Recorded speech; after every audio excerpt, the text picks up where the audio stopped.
This programme was produced and first aired on Access Manawatu with support from New Zealand On Air. Community Access Radio. Access Manawatu.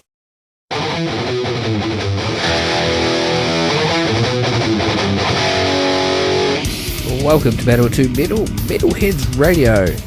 Local, national and international on Access Manawatu 999 AM.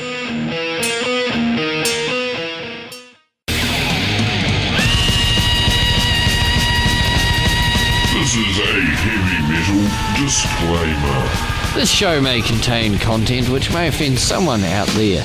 These are views reflected by the presenters and not that of the station. Feel free to contact us if you have any issues. You guys have got the new album coming out very shortly. Yep. Are you pretty excited about that? Absolutely. It's been a very hectic year of preparing the album, and now that it's ready to get released, yeah, it's a special time. Always exciting. Very. Strangely enough, after 13 albums, it just keeps getting more exciting. Well, that's it. I mean, you've been around for quite a few years now. I mean, you're over 20 years with the band. I mean, that's pretty cool to have been in existence for that long.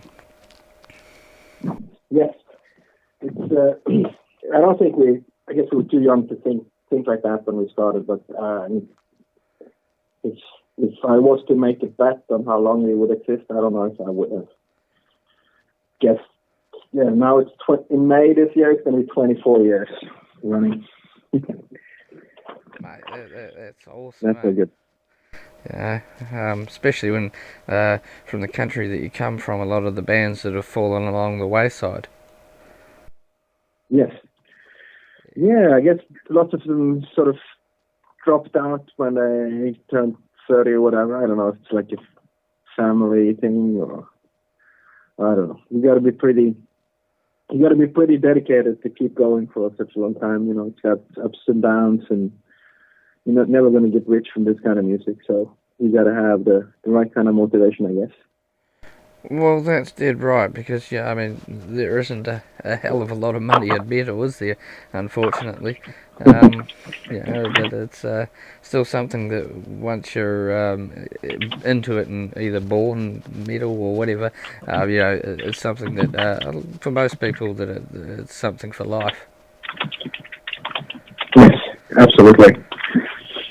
Excellent. So, what was there much difference in the recording process for this album, and what is your part in the writing process? Yeah, the recording process was begin with that was like physically. Lots of the same, like using the same studios, the same setup, going to the same guy in Sweden to mix the album and so on. But like in terms of the working process, it was a bit different. It was more of a self-imposed pressure that we wanted to have on the recording. We wanted to create a intense sort of atmosphere, a more live kind of setting in the studio.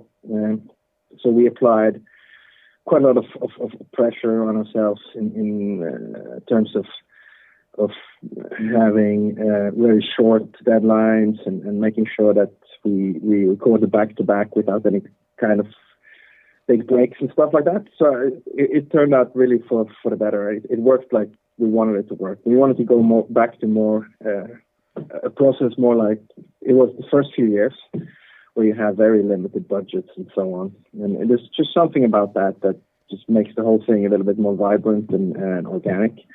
So yeah, that was recording. And in the writing, it's pretty straightforward in terms of my role, because I write all the music and then basically all the arrangements. Sometimes like the singers want stuff rearranged a little bit to fit with the vocals, but apart from that, it's pretty much finished the songs when I sort of deliver it to the band, and then we work out each and every one's parts from there on. I mean, it's pretty cool too. I mean, I was having a look at Wikipedia, and it described you as the composer. Is it pretty cool to know that, because to be called a composer is a pretty cool thing, and especially when over the years metal has had an extremely bad name, as everyone's just said, it's just noise and everything. To finally actually get the respect and be called a composer, that must be a pretty awesome thing. Yeah, it's certainly not bad to have the kind of that people recognize the work for what it is. I still think it's work. I don't think it's like I'd rather be a composer than a rock star, so to speak. Because composing sounds like what it is. You work out songs and whether the classical dudes use their notes and whatnot. And in metal, I guess we don't use that. We maybe use some tabs sometimes for the guitars, but it's more of a learning by doing things, not so theoretical. But yeah, I definitely think it's to me it's hilarious to think that people actually did believe and maybe still believe to some extent that metal is just noise. Like, what the hell do they think we're doing? Like traveling on an airplane 20 hours to Australia to just play around with instruments and making noise on the stage in front of a bunch of people and going back. It's like, it's pretty cool that people can be that stupid. That is quite funny. I mean, it is nice to finally start to see that some of the mainstream are sort of picking up on that. There's actually a hell of a lot more to metal than just a bunch of long heads. As you say, making a bunch of noise. Yeah, it's pretty crazy. Excellent. So, I mean, another thing that must be pretty cool, I mean, as we talked about a few moments ago, about 23, 24 years, I mean, and getting a tribute album for you guys a few years back for your 20th, I mean, that must be pretty cool as well. That's awesome. That's total surprise and very awesome. And maybe the best thing about it was I got to know the French guy, Raphael Henry, who did the tribute. He spent so much of his own time and efforts into making that one, and we really got to know him personally through that process. He's got a good band and everything, and we're still in touch. And it's pretty crazy. He's been a fan of the band for such a long time, and then we ended up working together with this release, and it really made us proud. It's I think we say that a lot.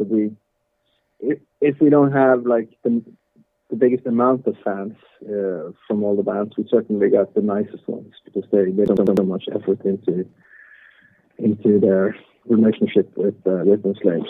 It's a total honor. Oh, that's magic, and it's cool to see that you understand that because I mean it's metal is so much more than just what people think. To go on to sort of another thing, what would you describe as some of the band's influences, and how much of an influence was, I mean, because you guys started quite early, I mean, especially yourself at 13, the Norwegian scene and the culture of Norway, because the culture generally, especially for Norway, generally has quite a big influence on the music that comes out of there. Yeah, it's a very big part of the music. I guess the whole atmosphere of the type of music that we're doing, but also directly some of the Norwegian music traditions are found in a lot of the black metal and extreme metal bands. It's got this kind of tonality that's also found in metal, which I guess you also find in a lot of other sort of native, if you want to call it that, music that relates to metal. It sort of makes sense also because if you check out like medieval or like Christian music, it's all about like full steps and sort of very smooth chord transitions, and they avoid all those half steps and all those things that make music sound a little bit dangerous or a little bit mysterious or weird or whatever. So it's both in the music and in the concept, I would say. Excellent. And who would you describe as some of your own personal, like guitar heroes and things like that? Yeah, I got a few ones, but and they're quite different. I don't know if how traditional they are, but like from obviously black metal has a big thing and big influence, and for me those two most important, like an extreme metal scene, would be Quartum from Bathory, like throughout the entire Bathory catalog, so to speak. And there's Euronymous from Mysterious from Satanas, the way he's playing. And then I got some stuff outside of metal also. David Gilmour from Pink Floyd is big hero. And you're from New Zealand, right? But Malcolm Young from AC/DC is a big one. And lots of people like Angus better, but I'm really got a thing for good rhythm guitarist, so he's a big hero also for me. Excellent. And so, onto another subject. What are some of the most enjoyable places that you've been able to tour so far? Yeah, maybe I'm remembering it more vividly because it's close in time, and also because I'm closing to Australia and New Zealand today. I would say Australia in November 2013 was one of the biggest upsides of touring that we had so far, because it had been so long in the waiting, and when it finally happened, it was just such a blast. It's great. Hopefully we get to include New Zealand next time, please. We don't want to see that. Well, that was going to be my next question, was what are the chances of getting you down to Middle Earth, so to speak? Yeah, they are already saying that they're going to include Australia for this next tour, which is going to be either this year or next year, and hopefully that's what they said last time. Next time we come down, they want to add some more dates so we can also go to New Zealand. We'd like to see the Middle Earth, and also, of course, to check out the Wellington village. Isn't that where Beast Wellington comes from? Yeah. Excellent. Definitely want to have a slice of that. Very cool, because I mean we're having a good year this year. We've just we've got Suffocation and Decapitated coming down, and we've just had announced 2 days ago Napalm Death and Carcass. So it's quite often very difficult to have to get bands down to New Zealand. They'll go to Australia on a regular basis, but to get them to take that one step further over to New Zealand is quite often a bit of an ask. And it's always a huge honour when we do get bands to make it down here. Interestingly enough, we've got Mayhem down here as well, in playing a festival at the start of next month, so that'll be quite interesting. Oh yeah, that sounds killer. Yeah, no, that's awesome. Okay, well, I've got one more question for you before I let you go, and I guess for this one it's quite even more important, because I mean you started at such a young age of 13. What would you say for words of advice for young people, particularly young musicians? It's to put in like just the hard work. It's the most important thing, because you might not get the full the full payback that's fair, because the world ain't always so fair, and so it's not like you get back the amount of what you put in and so on, but at least you've proved to yourself that you've put in the hard work. And I think the important thing is to have sort of a clear idea of your ambitions. Like what is the how do you measure whether you're satisfied with how things are going or not?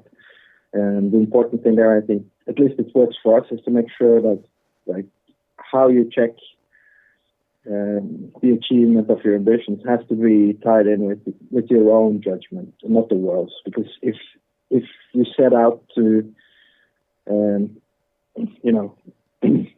have the world as a judge of how successful you are, you're just going to get either disappointed or positively surprised, but it's just ridiculous. If your ambition is to become famous or recognized by others and so on, then you sort of leave your destiny in the hands of other people, and that's never really a good idea. So I think if you set goals that you can judge yourself, for instance, like you want to work this and this hard, rehearse this and this much, or sort of achieve a certain thing, then it doesn't really matter how things are perceived by other people. Okay. That's absolutely brilliant, thank you, and we really appreciate your time to now. We'll be cranking the new album, and hopefully we'll get you down. Great stuff. Access Manawatu is a non-profit radio station. We exist to help people from Manawatu make programs just like this one. All of our shows are free to listen to and free to make. If you like what you hear and you'd like to help us make more, you can donate through our website. Go to www.accessmanawatu.co.nz and click on the donate link on the front page to help us keep on giving people their fair share of the air.